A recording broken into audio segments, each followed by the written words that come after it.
any of the spoilers in this video, be sure to order them from today's sponsor, FusionGamingOnline.com. It helps out the channel a lot. Hello everyone and welcome. My name is Jeff, and today we have another Ravnica Allegiance spoiler video. And before we get into the spoilers, real quick, if you can, please subscribe. It helps you get notifications for whenever you want to have more spoiler videos come out, as well as all the rest of my videos. So that really supports me a ton. If you can, please subscribe. Thank you so much. All right, let's get into these spoilers. All right, I'm going to start out with the earliest, like the newest spoilers first, and go older from there because I've missed a couple being sick this week. So let's go ahead and jump into the newest one that came out, and I'll be refreshing as I'm doing this video, and I already had one or two come out while I've been preparing for this, so those might go to the end, so be here for all of it. There's going to be some good stuff. All right, so first off, we have Teysa Carlo, 2 a white and a black, and it says it's a legendary creature, human advisor. If a creature dying causes a triggered ability of a permanent you control to trigger, that ability triggers an additional time. Creature tokens you control have vigilance and lifelink. This card is so awesome. First off, it's like a Panharmonicon again, which just makes me so happy. Like, if causing an additional trigger to happen just makes me happy every time. So this one will be, first off, insane with Afterlife. So Afterlife will trigger an additional time. That can create multiple flying tokens. This can be insane. And then if we have any of our aristocrat style stuff, like, you know, if anything will cause something to do damage to the opponent or have them lose life because it died, it triggers an additional time. This is insane. So this actually might break Modern a little bit as well, just having this ability. It is a 4 converted mana cost creature, 2/4, so it has decent stats. It can actually survive. And then creature tokens have vigilance and lifelink is just another additional, like, okay, that's awesome. All of our spirit tokens can just be flying in and stay as blockers and gain us life. Yeah, this is going to be crazy. So I don't want to dive too much into each individual card because I'll just spend all day if I do that. But if you guys have additional comments, put them down in the comments below because there are some crazy things you can do with this card. All right, so we are just going in order of what came out latest. And so our next card here is Precognitive Perception. 3 and 2 blue, instant, draw 3 cards. So kind of it actually is pretty good. Draw 3 cards is not too shabby. For 5 mana, I don't think it's as good as a Chemist's Insight at this point. And then with Addendum, if you cast a spell during your main phase, instead scry 3, then draw 3 cards. This is interesting. I'm actually interested to see if the Azorius colors will actually be playing this. I think that if you have a Teferi out and can untap your lands for protection, it actually might be worth playing this one in main phase because you get to draw the 3 cards. Not only that, but you get to scry and make sure you actually like the 3 cards you're gonna get. You know, like it's pretty powerful draw. You have a good chance of drawing into your 2 mana counters if you're looking for those. So I'm really interested to see how well this one works. Next up, we have Spawn of Mayhem, and I am a big fan of this card. So 2 and 2 black, creature demon. It's a 4/4 with Spectacle, which Spectacle costs is if the opponent has lost life this turn, then you can pay it for its Spectacle cost. So if you have, you know, this is actually, first off, Spectacle I think is an amazing ability in Commander, because a lot of times you have people, there's more people on the battlefield, or sorry, there's more opponents that possibly don't have creatures to protect. So as long as you're playing a little bit aggressive, have some creatures coming out turn 1, turn 2, you can be getting this down quickly. So with this one, you want to be making sure you can actually get the Spectral costs on turn 3 with this. And then the Flying and Trample for 4/4, which is amazing for 3. And then at the beginning of your upkeep, Spawn of Mayhem deals 1 damage to each player. So this immediately allows all of your other Spectacle cards to gain their Spectacle ability on the next turns. And then if you have 10 or less life, put a +1/+1 counter on Spawn of Mayhem. So this is also making you lose damage, which can be an issue, but there's a lot of decks, or, you know, that actually like that ability, that are really good. So this actually is a pretty good card. 4/4 flyer, I've heard a lot of speculation whether or not that's worthwhile for 4 at least. But if it's coming in for 3, definitely worthwhile, especially if it's going to be getting out all your other Spectacle cards. All right, next up we have Ravager Worm, a 3, a red, and 2 green. It has Riot. And so Riot, so just a reminder, this creature enters the battlefield with your choice of a +1/+1 counter or haste. So it can either be swinging in as a 4/5 or kind of sit back as a 5/6, which it's kind of not great stats for a 6 converted mana cost creature, but its ability when it enters the battlefield, you choose up to one of these. You can either have it fight target creature you don't control, or destroy target land with an activated ability that isn't a mana ability. So like your Search for Azcanta flipped, or your treasure maps flipped, which actually is very, very useful. Especially, actually, this is really good against Legion Landing flipped as well. So there's some really good cards that this can be destroying their lands. As well as it comes in as a 4/5, you can destroy their blocker and then swing in hastily if you still if you can. And so I think this is actually a pretty good card. I'm not sure if it'll see a lot of play. I'm guessing it's a 1 or 2 of in like the Gruul deck, maybe a Jund deck. I'm very interested to see how this one is played. Next up, Seraph of the Scales. 2, a white, and a black. It's an angel, 4/3 angel. It has flying, of course, because it's an angel. And this one, it is a mythic card because there's some crazy cool stuff you can do with this. So Seraph of the Scales gains vigilance until end of turn by paying a white. Paying black, it gains death touch until end of turn. So not really like most people won't really be blocking this because you can get so much value unless it's a 1/1 trade-off. So in one case, Rekindling Phoenix is just better than this card as far as that matchup. But with Afterlife 2, so that's the other ability. Afterlife 2, you get to create 2 1/1 spirit creature tokens with flying. And if you already have our first card of today, Tessa Carlo, is already on the battlefield, you get 4 of those. This can be pretty insane. You get to trade off with something pretty good, typically. You get to swing in for quite a bit of damage. So, again, the 4 mana flyers, there's a lot of those out there right now that are really good, and Rekindling Phoenix is still, I think, the best one out there. But man, there's still some great options. And this being an angel, I think that a black-white angel stack, or I don't know, there's some really good options out there right now. So I'm excited to see what happens. This is a good card. All right, next up for probably the most spicy card I've seen so far. Maybe not. There's some really spicy ones out there, but Amplifier is 2 and 2 red elemental with a 1/1 elemental. At the beginning of your upkeep, reveal cards from the top of your library until you reveal a creature card.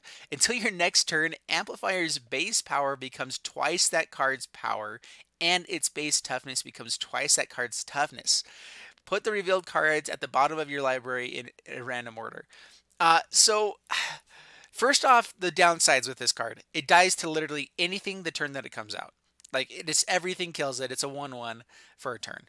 The next turn, if you even find another 1/1, it becomes a 2/2 at least. So it's like it does have some value. You get to turn through your deck. The issue is if you run into, let's say that you're running like Rekindling Phoenix or something else in this deck. If let's say you hit a Rekindling Phoenix, this card becomes an 8/6. An 8/6 is really, really big, but there's no other stats on this. So there's no trample, there's nothing else. It just gets the base power and toughness. And you put your Rekindling Phoenix to the bottom. So let's say it was your next draw.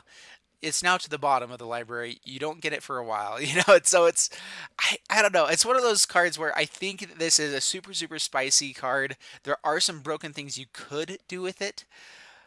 I'm not sure it's ever going to be completely worthwhile. Just being a 1/1, I don't know. I think it's interesting. I'm definitely going to build a deck around it because that's what I do. But we'll see if this actually sees play. If you guys think otherwise, put it in the comments below. And let's move on to the next one. Next up, Mass Manipulation. XX and 4 blue sorcery. Gain control of X target creatures and or planeswalkers. Interesting.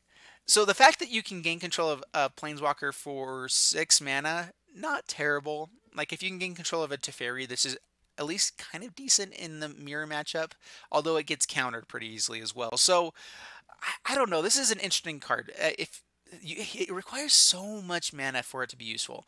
If you're playing some sort of like ramp deck that was playing this as well as I 1 or 2 of, I think that can be useful because you can, in a way, kind of completely swing the game. Let's say that they have, a Planeswalker, they have big stompy creatures or whatever, a Nezahal, you can just gain control of all those. You can gain control of a Planeswalker and Nezahal for 8 mana.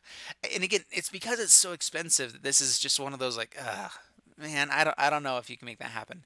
But it's interesting. I think it's a really good commander card. And yeah, let me know what you guys think if this is actually standard playable. All right, so next up we have Judith the Scourge Diva. And this is a 1, a black, and a red legendary creature, human shaman, 2/2. Other creatures you control get +1/+0. I'm really excited that it's a shaman because I've been wanting to build a shaman deck just because there's a lot of good shaman out there. Anyway, so whenever a non-token creature you control dies, Judith the Scourge Diva deals 1 damage to any target. So we have our aristocrat style trigger available now, and now it's at 3 mana again, so like Slimefoot Stowaway kind of works. And then we also have the oh man, Poison Tip Archer.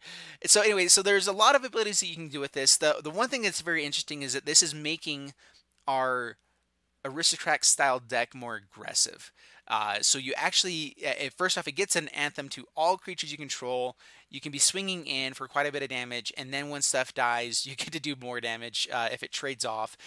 That's pretty good. So you can be really aggressive. I'm thinking this is an instant inclusion into any Rakdos aggro deck, which I'm thinking we will end up seeing. We're going to have to see exactly what comes up next, but I like the card. I think that there's going to be some definitely, I think there's at least 2 to 3 decks built around this card already in my mind. I'm not sure what tier they're going to be. I think that a Rakdos aggro deck will be up towards the top tiers. We'll see how that works out. All right, next up we got some Planeswalkers. Planeswalkers Kaya Orzhov Usurper. And it's a 3 converted mana cost Planeswalker. And I've heard mixed reviews on this one. Actually, I've mostly heard that this one is not very great. So first off, its +1 ability is exile up to 2 target creatures from a single graveyard. You gain 2 life if at least one creature card was exiled this way. So first off, it is a 3 converted mana cost Planeswalker, so that at least is good. And this is really good against anything that's filling the graveyard, so it can be pretty good against Golgari. It can be good against, I mean, I guess it's good against the Drake's deck as well, just making sure that they don't, you know, you can keep clearing out their graveyard. You can clear off Arclight Phoenixes that way as well. So there is some uses. This is more of a sideboard Planeswalker at this point. Neg 1 ability is exile target non-land permanent with converted mana cost 1 or less. And then the -5 is where this this card becomes more janky rather than. And actually, it's kind of interesting in some ways. Like, you can build a deck around this win condition. Maybe.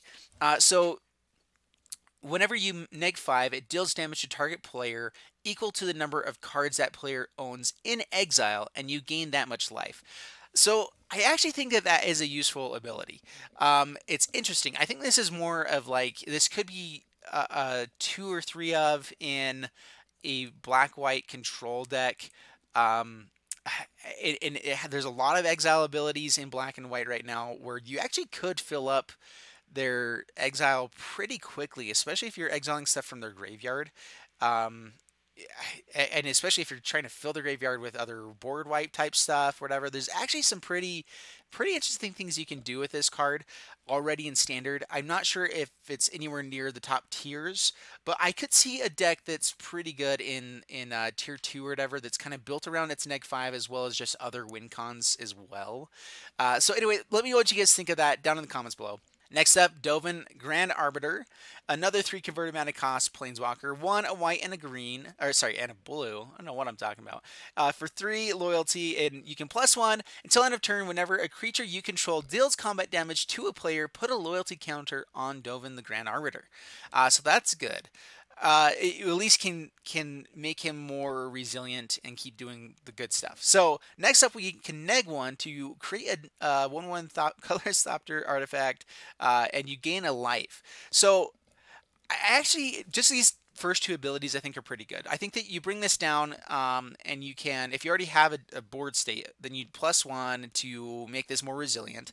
Otherwise, you can just neg one, and on turn 3, you can create a colorless top tier artifact, and you're gaining a life. So, not terrible things. The biggest issue is just making sure this guy stays alive the next turn against any aggressive deck. A lot of people are playing shocks or burn stuff, and so I'm not sure I love that, but at the same time, it's they do synergize well together.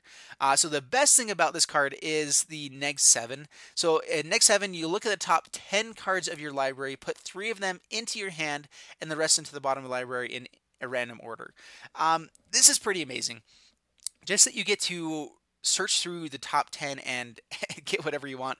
The biggest downside I'm seeing with this is that it depends on what style of deck you're trying to play with this. I can see a really fun like Super Friends deck with Karn and Tezzeret and Dovin Grand Arbiter that can be a pretty fun deck. And still play a board wipe, still play all that kind of stuff. A lot of the control-y type cards, and in that kind of deck, the next 7 is amazing. If you're playing more of an aggressive like Flyers deck or whatever, I'm not sure I like it as much as just keep utilizing the abilities that are here. You know, keeping the +1 to make sure that you can keep doing the neg 1 over and over again. You keep gaining life and creating another flyer. That I think is actually a pretty good way to go with this as well. So I definitely think this will see play. In which decks it will see play, I'm interested to see exactly how that works out. Overall, I really like the card. Next up, we have Sphinx of Foresight and a 2/2 blue creature Sphinx. And you may reveal this card from your opening hand. If you do, you scry 3 at the beginning of your first upkeep. I think that's actually really broken. I like this a lot because on turn 1, you get to set up your next 3 draws. So if you were worried about your land base, anything like that, you can fix it. So pretty good there. And then whenever it comes into the battlefield, you at the beginning of your upkeep, you scry 1 as well. It's a 4/4 flyer, which again, I keep hearing the discussion that it's not as good as just a Rekindling Phoenix or, you know, Crackling Drake or whatever else is out there.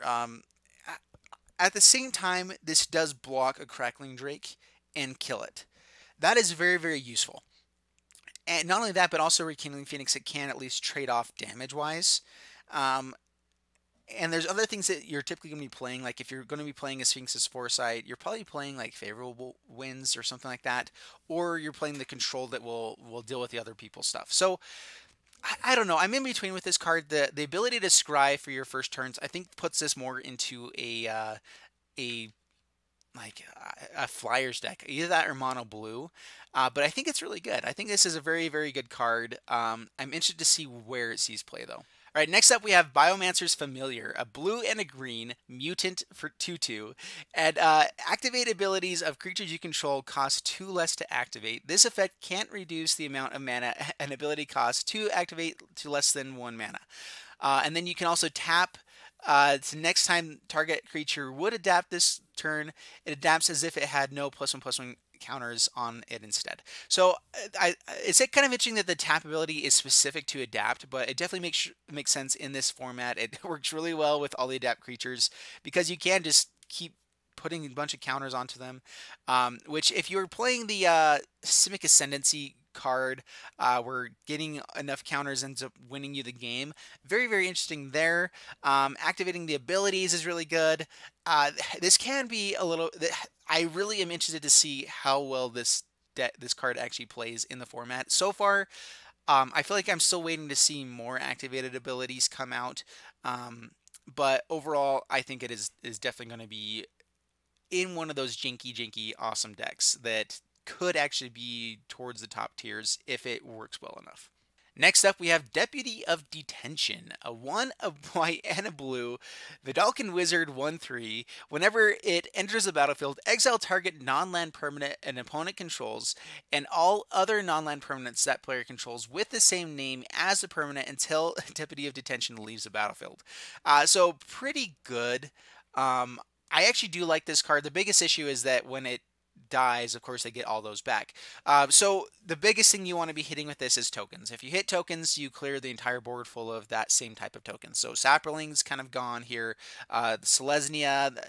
The one thing with Selesnya tokens is that each one of the things that creates tokens in that deck actually creates different types of tokens oftentimes, and so they're not really the same name. So I'm interested to see how that one works out exactly. I think that this will see play.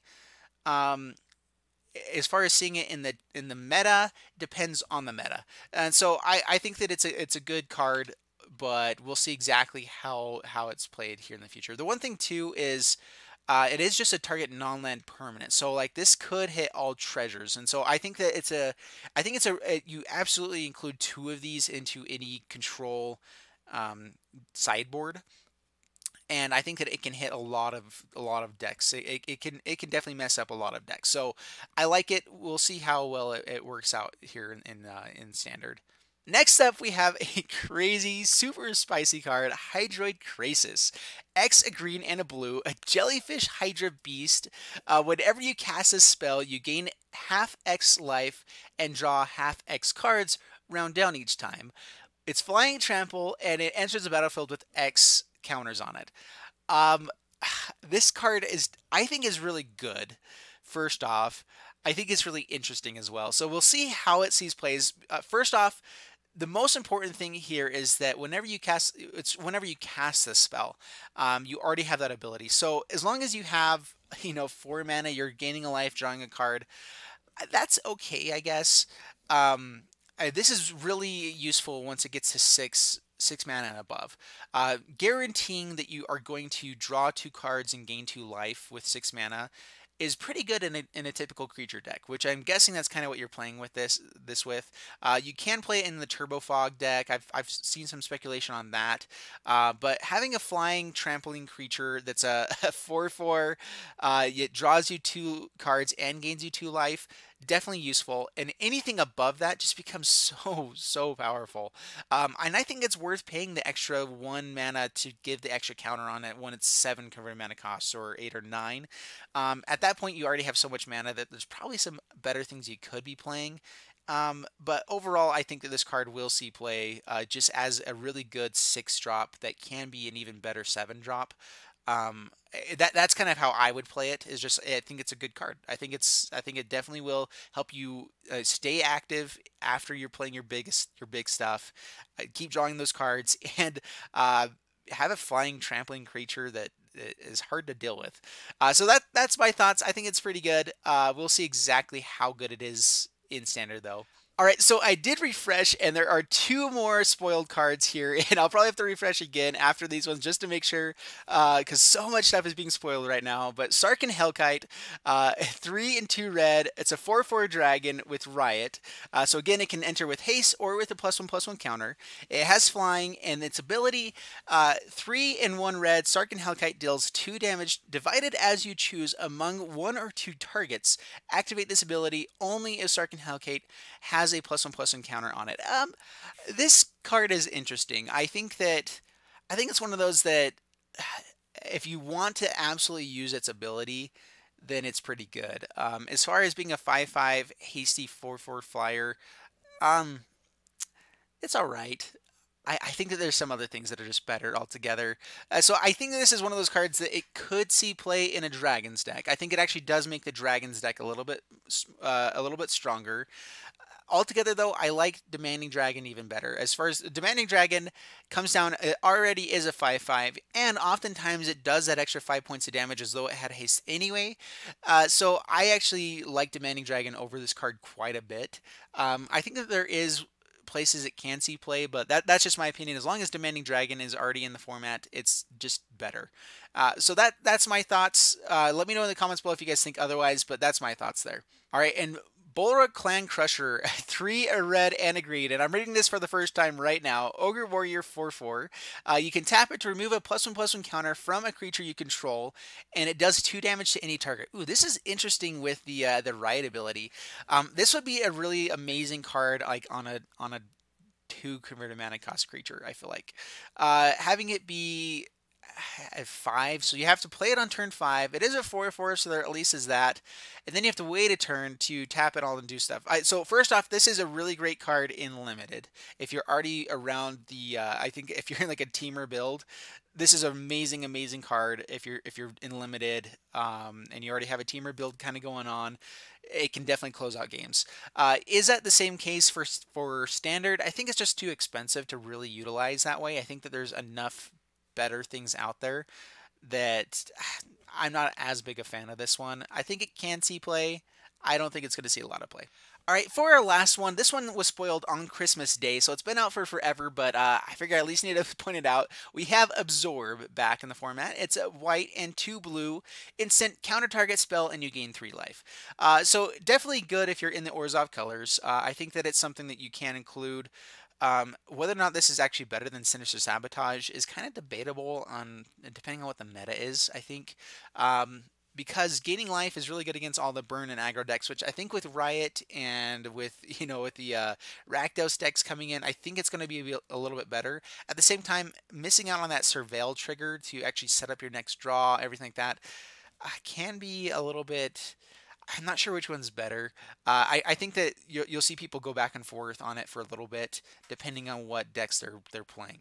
All right, so that is it for today's video. Let me know what you guys think is the best card spoiled today. I think personally my favorite is their very first one, Teysa Carlo. I'm really excited to be playing some really fun stuff with creatures dying all the time because that just sounds really fun. And so. If you guys enjoyed the video, please leave a like, subscribe, all that jazz. It helps support me so very much. And I'll see you guys in the next video. Thanks so much, and bye-bye.